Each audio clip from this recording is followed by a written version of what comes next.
अहिलेको लिपुलेक भनेको त त्यो लिम्पियाधुरा भन्दा पनि 30 किलोमिटर पूर्वमा पर्ने भूभाग हो। त्यो भएकोले अब लिम्पियाधुरादेखि पूर्वको भूभाग त्यो भारतको भन्ने त हामी परिकल्पना पनि गर्न सक्दैनौँ, त्यो हुँदा पनि होइन। र हामी गरिरहेका छौँ 1816 को सोगोली सन्धिको कुरा, जसले लिम्पियाधुरा नेपालको सीमा मानिएको छ र लिपुलेक नेपालको सरहदभित्रको भूभाग मानिएको छ। तर भारतले अहिले के दाबी गरिरहेको छ भने होइन हामी त 1954 देखि त्यो भूभाग प्रयोगमा उपयोगमा ल्याइरहेका छौँ भन्छ। कहाँको हाम्रो 200-250 वर्षदेखिको हिस्ट्री जोडिएको छ, ऊ 1954 को कुरा गर्छ भारतले। हाम्रो हक भोग त 1816 को सोगोली सन्धिदेखि हो त्यो भूभाग। त्यो भारतको कसरी हुन सक्छ? हक भोगकै कुरा गरिरहेका छन् अहिले कतिपयले, तर हाम्रो हक भोग 1816 देखि भारतले दाबी गरेको अहिले त्यो पनि उसले तीर्थयात्रीका लागि हामीले 54 देखि बाटो खोलेका छौँ भनेर 1954। त्यसको त के अर्थ र के तुक छैन।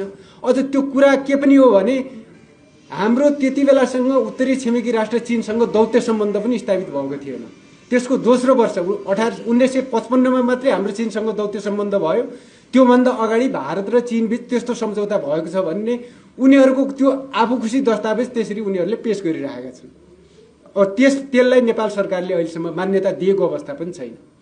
र त्यसपछिका दिनमा भारतको अर्सीमा राजीव गान्धीको बेजिङ भ्रमण, चीन भ्रमणका बेला पनि अर्को सम्झौता भयो भनेर उनीहरूले त्यो दाबी पेश गरिरहेका छन्। र दाबीकै कुरा गर्दाखेरि 1979 मा अमर उजालाको पिथौरागढ संवाददाताले चाहिँ एउटा रिपोर्टिङ गरेको थियो। त्यस्तै गरी टाइम्स अफ इन्डियामा पनि अर्को समाचार आएको थियो।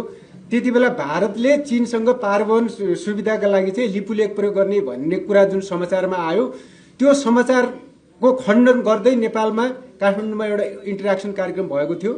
त्यसमा चीनिया राजदूत हुनुहुन्थ्यो जे जेबुङ, उहाँले चाहिँ प्रष्ट रूपमा त्यसको खण्डन गर्दै भारतसँग लिपुलेक प्रयोगका सम्बन्धमा चीनले कुनै सम्झौता गरेको छैन भनेर प्रष्टीकरण दिएको अवस्था छ।